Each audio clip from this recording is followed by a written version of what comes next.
Cardfight, another rewrite, this time on Cardfight Vanguard's 2011 series all the way to G. And why I'm skipping V is because V has a lot of stuff, so that'll be on a separate video. So on these rewrites, I'm going to be mainly talking about the story and what changes that they could have made to make it better. Especially on some of the characters, because some of them were pretty underutilized, mainly on specific seasons, and also some story details that could have been done better. Especially on some of the units, because some of the units in Vanguard always get swapped out for another one, mainly at the 2011 series, and those specific units should have been utilized more. But other than that, let's begin. So we start off with the 2011 series with the first season. For the most part, I don't really have a problem with the first season. At most, I wish that they were much more straight. Is it a slice of life anime or is it something with magic? Because the Vanguard anime tries to do both, especially things with imagination. Now, personally, I would go to the magic route because anything can happen with the magic route, and I think that would have been much better, and I'm glad that's where they took it. But in that, not much changes. The only explanation I want is, where did Kai get the N? I get that he needs the power to surpass Psyqualia, so he evolves his own form, but it would have been nice if there was an explanation for it, like Suiko or one of the other Tatsunagi went up to him and just asked him which side does he choose. Simple as that. But at the end of season 1, we should have got the fight between Aichi and Kai on screen. This is so we could see how much Aichi has grown, but nope. And then we go to the second season with Asia Circuit, where it makes Team Q4 all incompetent. The build-up was fine, but in the tournament itself, there's 4 different tournaments for some reason instead of 1, and in my version, there would be 1 straight tournament, because with the 4 tournaments, Team Q4 keeps losing each one of them until the last one. So in my version, it's 1 tournament with Team Aichi, Team Kai, yes, his own individual team, Team Ren, and Team Leon. And no, we will not have SIT because 1, Great Nature is not even an important enough clan to have Psyqualia for some reason. And these 4 teams are mainly for final battle reasons. 1, we could have actually had an actual matchup of between a out of control Leon and Ren with a Chrome Jailer Dragon, which should have been a cross-ride for Spectral Duke to go up against Glory Maelstrom. And also to have a build-up for Platinum Azel as the final ace card for the heroes. And during the tournament, we could still have Aichi struggle. We just need to have him lose and then, well, his other teammates win. So at least that we could still have that build up for Aichi's character. And now to the Link Joker season. So for the most part, the Vanguard Quotient portion isn't bad. My only gripe is that we didn't get a fight between Aichi and Kai. Because Kai wants to know how strong Aichi is at that point compared to his own strength. He only saw a preview of that when Morikawa used the N against him. But him fighting Aichi himself is still unconfirmed.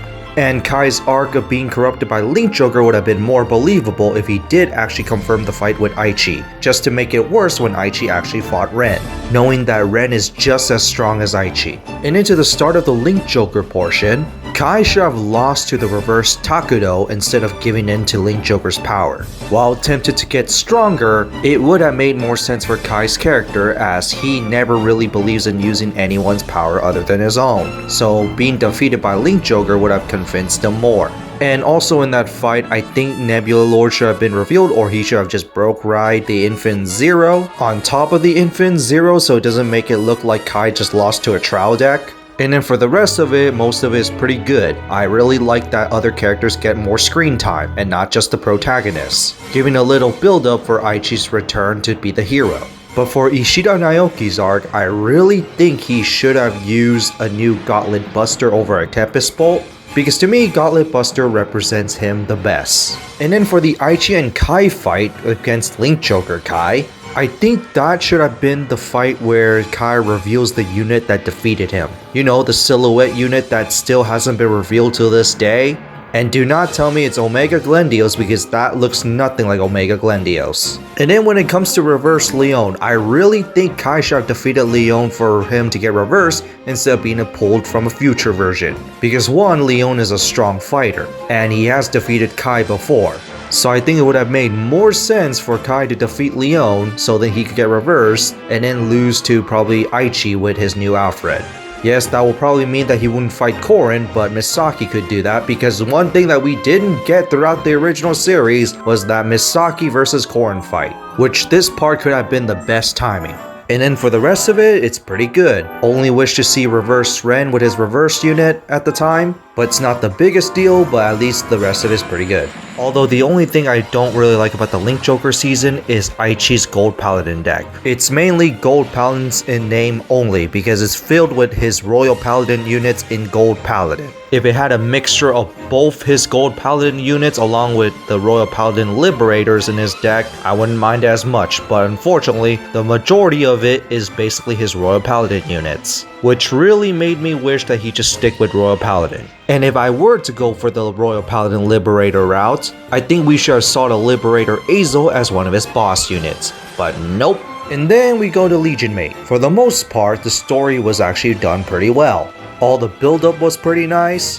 The only thing is real-life applications to Legion Mate. Because of bad sales of Legion Mate had to end it early, which felt really rushed, and I get why. If this was the case, I think Misaki should have defeated Rati in the final battle so she could actually fight Korin, because that was actually kind of built up, but nope. And based on how the story was originally written, it would seem that the original final battle between Aichi and Kai and Legion Mate was originally not supposed to be the final battle, and it was supposed to result of Kai's loss. At least this is my opinion, because that's how I saw how they were originally supposed to write it. Especially with the buildup of the out-of-control Aichi, yeah, I kinda saw that was supposed to be the case, but real-life applications. But if they did continue the story, we probably would have got the out-of-control Aichi, the reverse Quadra Knights, and that would include Sarah's return. This is so we could have actually got another chance for the Misaki versus Korin fight that it was built up in during the Legion season, and of course more use of the Legion cast that they couldn't really do. Of course, Ren and Leon will also participate in the final battle because they could stand against the Quadra Knights. And we will probably get an ultimate form of Aichi's final boss unit, maybe an ultimate Blaster Blade Joker, and maybe a new Dragonic Overlord the Hope or something. And then for the final episodes of the season, we should have got a ceremonial fight between Aichi and Kai. It's just a little disappointing that real life applications had to shorten this last season, but can't carry a gripe against that.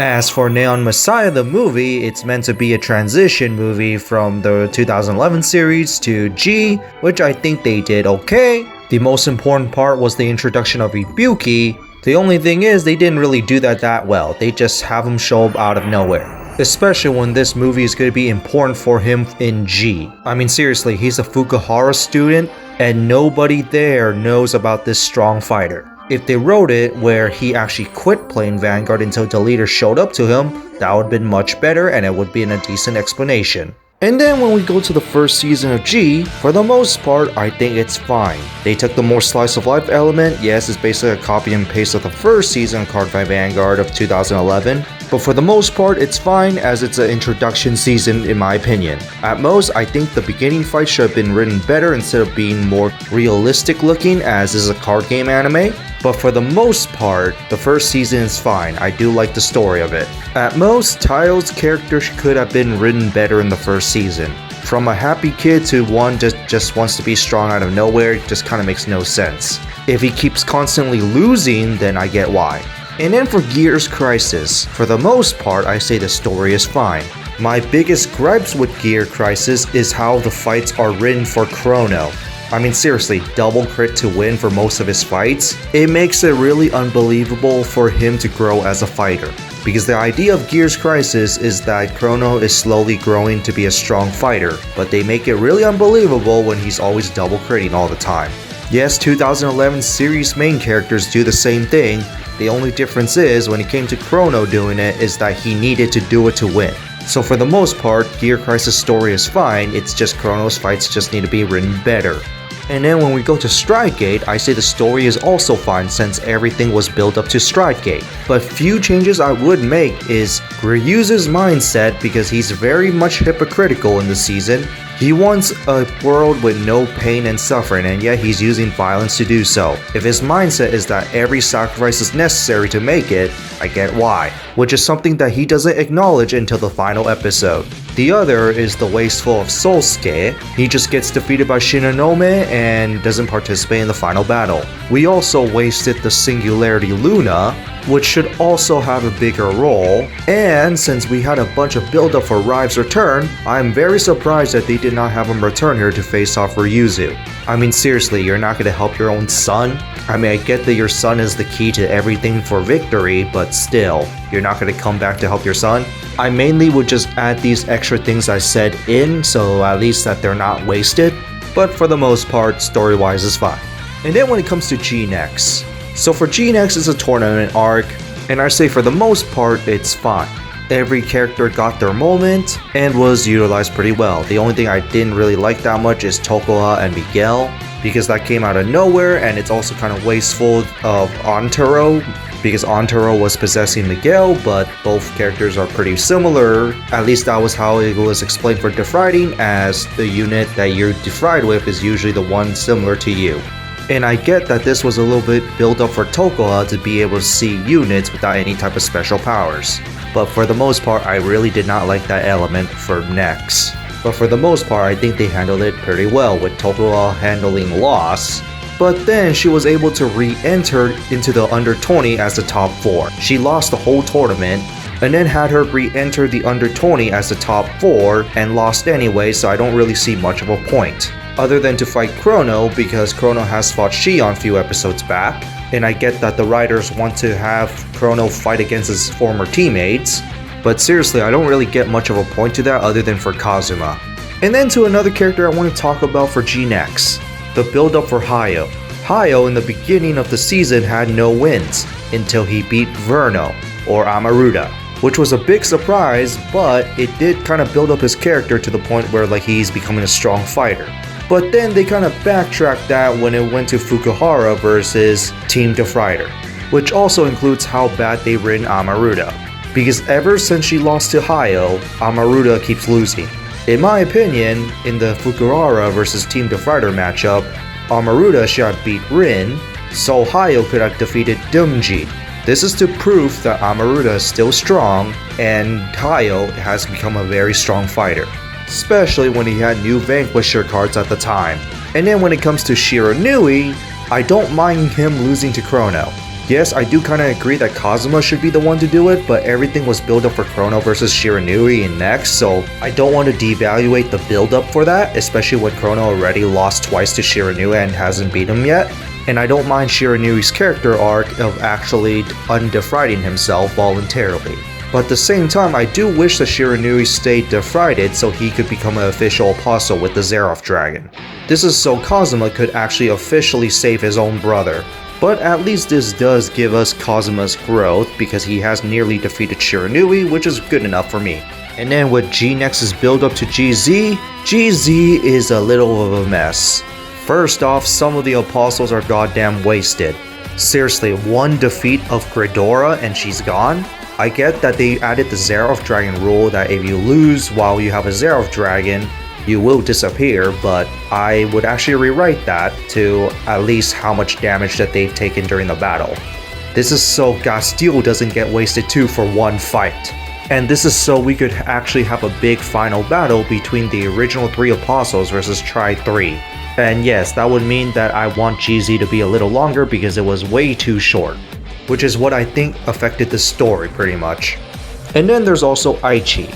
For all that build up for Aichi's return, he only gets 2 on-screen fights, one against Chrono and one against Chaos Breaker teamed up with Kai. For all that build up and being the leader of the Vanguards, he doesn't really get to do anything major, does he? Especially with all the hype up in the openings and endings where Aichi is going to participate to go up against Gize, that is very disappointing. And then there was also New Nihon as well. New Nihon was shown to be a little important, but they did nothing with them. Other than that one fight with Gridora and loss, they should have also gone up against Chaos Breaker. Yes, it would mean that they will lose, but still, they should have confronted Chaos Breaker because Chaos Breaker was possessing their teammate. And then another thing that was wasted was Cleric's Sword being an apostle. The buildup of a possessed Kanzaki, and they did nothing with it. And in my rewrite, Cleric's Sword is the United Sanctuary Apostle. because I really don't like the idea where the main villain just awakens out of nowhere when not everything has been unlocked yet, that being the United Sanctuary Seraph Dragon. So in my rewrite, Cleric's Sword will also be an apostle. So now with these changes in mind, the apostles are not just going to lose once and just be gone, but rather depending on how much damage they suffered during the fight. This is so we could have a Taio versus the possessed Kanzaki, as Kanzaki could be considered a mentor to him, and this would actually not waste Taio either. And one more big thing I would like to change is, where is the magic element in GZ? Why are just fight tables just appearing out of nowhere and nothing is basically real but in imagination? We're talking about mystical creatures possessing people with a destruction god from another planet. So why aren't units appearing for real to fight like in Stratgate? Imagination shouldn't really be a thing in this season, especially during the final fight. But one more thing before the final fight is the change for Chrono, because Chrono in this version is not going to have a Seraph Dragon. As in my version, Gasteel still stands and is going to participate in the final battle as well. So how I would have written it where he loses his G-Zone is when he loses to Gize, he completely loses his G-Zone, making a good representation of what happens when you lose to Gize. And yes, it will still be a possessed Kazuma as well. Or 2, since Chrono is the Gear Chronicles Singularity, Gize decides to destroy all of Chrono's possibilities, which is what the G-Zone represents. This is for a later fight for a later rewrite. Because later when they infiltrate this facility where they try to grab back the Drachma, and not Megiddo because Valios doesn't fall here, we will have 5 apostles, meaning Demjit has fallen, to go up against Team Q4 with the 2 members of Nihon and Kazumi. And keep in mind Gize is also there. And in this battle, it doesn't matter if the apostles win or lose, because in my version they're not going to disappear even if they use a Seraph Dragon. But we will have the Kazumi vs Gize matchup, but not with the Gize first reveal. Instead, we should have a corrupted Luard that is the Drag Deity Luard. A Gize version of Luard, that would have been awesome, and that could have paralleled against the Chrono Visor Heritage. And now with Gize taking back Drachma, he also collects the other Seraph Dragons from the Apostles. Thus, the final battle begins. Gize wanting revenge against Messiah goes up against Ibuki, because that was built up and that didn't even happen, with the first reveal of Gize and completely destroys Messiah. Thus, the final battle begins, with Team Tri 3 with Aichi, because he's the leader of the Vanguards, along with Kazumi and Taio for revenge reasons, so they could go up against the Apostles for the final battle. So the matchup would have been Valios vs Shion, Gridora vs Tokoha, Taio vs Cleric's Sword, Kazumi vs Gasteel for revenge reasons, Chrono vs Chaosbreaker for revenge reasons, and finally Aichi vs Gize. Being the leader of Vanguards, he should have gone up against Gize. And of course, this should have been the battle where they all showed their new G units. Apostles show their evolved forms, along with Tri 3 and others show their new G units. With Aichi should have got a new Excapate, that is a G unit because that's the ultimate blaster blade, or another new G unit that is related to some of his boss units. And with the heroes dominating the Apostles, we could have finally got the Tri 3 vs Gize matchup. Even though I kind of not agreed with this because the other two don't really have too much special things about them, I would actually prefer the dual protagonists go up against Gize, but still kind of works because it is their story. Although one disappointment I have with GZ is the ending build-up from G-Nex, because one of the shots showed Chrono Jet Dragon with the 12 original Zodiac Time Beasts, and I was expecting all the Zodiac Time Beasts to combine together into a new Ultimate Chrono Jet Dragon to go up against Gize. Yes, we technically got that out of Demiurge, but I meant as a Chrono Jet Dragon. I think that would have been a more fitting final boss unit to defeat Gize with. And another thing I would like to add is the leaders who fought against the Void. Considering that Gize is related to the Void, you would think all of them would actually have a bigger role, especially because they are Psyqualia users, except for Kai. And mostly Aichi because he was in promotional material for GZ, but he only had one fight and that was it. I mean, adding them in is not really completely necessary since it's not their story, but Aichi most of all should have been used more considering that he was in promotional material. And also being the leader of all Vanguards, he should have got more of a role, and also being a previous protagonist. But we do add them in to give them a bigger role, Other than Aichi and Kai, since they did technically do something, Ren could have fought Cleric's sword, and Leon could have fought Valios for good reasons because Valios was the responsible one with the Seal of Aqua Force. Not too necessary to add this in, but it would have been cool to add these Psyqualia users in this big battle. And in final episodes for G, we probably should have got the rematch between Chrono and Aichi because Chrono has lost to Aichi and this is just a way to see how much he has grown. And also it's another fan service fight because protagonist versus protagonist, which would have been a cool way to end it off because everything began at 2011 and ends it with G with Gize. So yeah, that's my rewrite for GZ. Less wasted characters and more to do with them. Would everyone gain the Messiah blessing, which is why they got their new G units. So that's it for this rewrite. What do you guys think of it? What other changes do you guys should have been made? You guys could go ahead and tell me down below because I might have forgot some of them and some of them could have been detailed a little better. But for the most part, these are the main changes I do want to see. Especially when it comes to Cardfight Vanguards wanting to be a slice of life or be realistic, or everything with magic is happening in imagination, which makes no sense. Because imagination with magic involved instead of having those units become real is fucking stupid. I'd rather have those units become real when magic is involved. But in that's it for this, and see you all next time.